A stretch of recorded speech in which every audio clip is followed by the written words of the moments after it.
साहस, त्याग और बहादुरी की मिसाल शहीद भगत सिंह, एक महान क्रांतिकारी जो 23 साल की उम्र में हंसते हंसते देश के लिए फांसी पर झूल गए थे। इतना तो हमें पता ही है भगत सिंह के बारे में। अब मैं आपको उनके जीवन की कुछ खास बातें बताऊंगा। यह बातें शायद ही आपने पहले सुनी होगी, तो आप इस वीडियो को एंड तक जरूर देखिएगा। और आपने अभी तक मेरे चैनल को सब्सक्राइब नहीं किया है तो आप इसे अभी सब्सक्राइब कर दीजिए और बेल बटन को ऑल पर प्रेस कर दीजिए। 28 सितंबर 1907। भगत सिंह का जन्म 28 सितंबर 1907 को पंजाब प्रांत के जिला लियालपुर के बंगा गांव में हुआ था, जो कि अब पाकिस्तान का हिस्सा है। भगत सिंह के पिता का नाम सरदार किशन सिंह और माता का नाम विद्यावती कौर था। भगत सिंह के पिता और चाचा सरदार अजीत सिंह भी सक्रिय स्वतंत्रता सेनानी थे। दोस्तों, भगत सिंह बचपन से ही साहसी व निडर थे। 13 अप्रैल 1919। दोस्तों, इस दिन कुछ ऐसा हुआ कि जिसने भगत सिंह की आत्मा और दिल दोनों को झंझोड़ कर रख दिया। इस दिन भारत के इतिहास का सबसे क्रूर नरसंहार हुआ था। दोस्तों, यह घटना पंजाब प्रांत के जलियांवाला बाग में हुए हत्याकांड की है।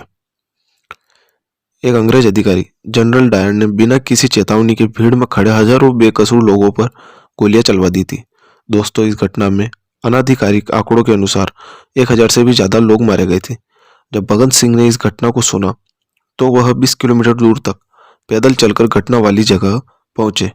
यह घटना जब हुई थी तब भगत सिंह की उम्र 12 वर्ष की थी। भगत सिंह कई क्रांतिकारी दलों के सदस्य बने। उनके दल के प्रमुख क्रांतिकारी चंद्रशेखर आजाद, सुखदेव, राजगुरु इत्यादि थे।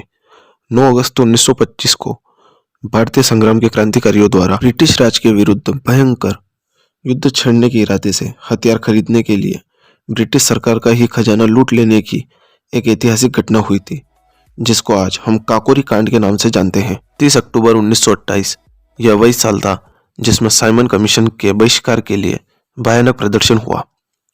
इन्होंने लाहौर में साइमन कमीशन के विरुद्ध एक विशाल प्रदर्शन में हिस्सा लिया। इसके दौरान हुए लाठीचार्ज में लाला लाजपत राय जी बुरी तरह घायल हो गए।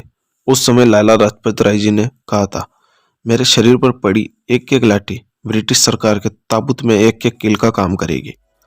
17 नवंबर 1928 को इन्हीं चोटों की वजह से लाला लाजपत राय जी का देहांत हो गया। लाला लाजपत राय जी के निधन से पूरा देश गम में डूब गया। जून 1929 को भगत सिंह ने भूख हड़ताल शुरू की और बटुकेश्वर दत्त ने भी उनका साथ दिया। अंग्रेजों ने उन पर ऐसे अत्याचार किए जिनके बारे में सुनकर ही हमारी आत्मा कांप जाए। उन्होंने कई घंटों तक बर्फ की सिल्लियों पर लेटाकर कोड़ों से पीटा जाता था। भगत सिंह की भूख हड़ताल देख के भगत सिंह के बाकी साथियों ने भी भूख हड़ताल शुरू कर दी थी, जिसमें सुखदेव, राजगुरु, जतीन्द्र नाथ दास अन्य सभी क्रांतिकारी थे। 7 अक्टूबर 1930 को अदालत द्वारा भगत सिंह, राजगुरु, सुखदेव को फांसी की सजा, अन्य क्रांतिकारियों को उम्र कैद की सजा सुनाई गई। 23 मार्च 1931 फांसी का दिन। दोस्तों, फांसी का दिन 24 मार्च 1931 को सुबह 4 बजे का रखा गया था, लेकिन भारतीय जनता में भगत सिंह की फांसी को लेकर आक्रोश भरा था। इसलिए अंग्रेजों ने 23 मार्च 1931 को ही फांसी देने का फैसला लिया।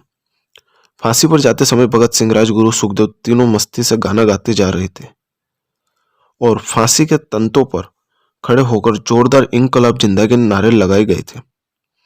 वह बहुत खुश थे क्योंकि वह देश के लिए बलिदानी देने जा रहे थे।